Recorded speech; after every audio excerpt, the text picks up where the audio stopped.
kaya yung pinatago po ni Papa na ulam sa inyo? Ay, wala man. Eh, sabi niyo po kasi may ano dyan eh, ulam na binigay. Pinarep daw niyo po. Ay, kung wala man pinatago papa mo. Eh, nagugutom kasi kami. Wala na kaming ulam. Baka kinain niyo po. Hindi man. Baka kinain niyo.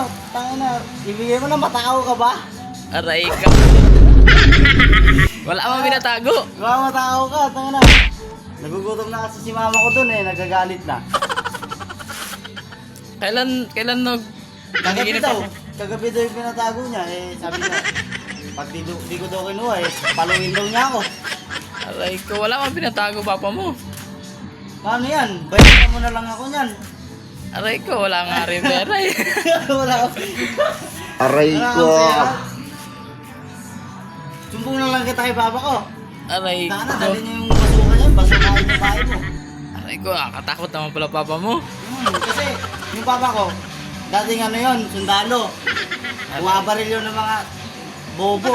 Aray ko. Ano dito ulam? Ulam. Anong klaseng ulam yan? Yung masarap gusto ko eh. Hotdog.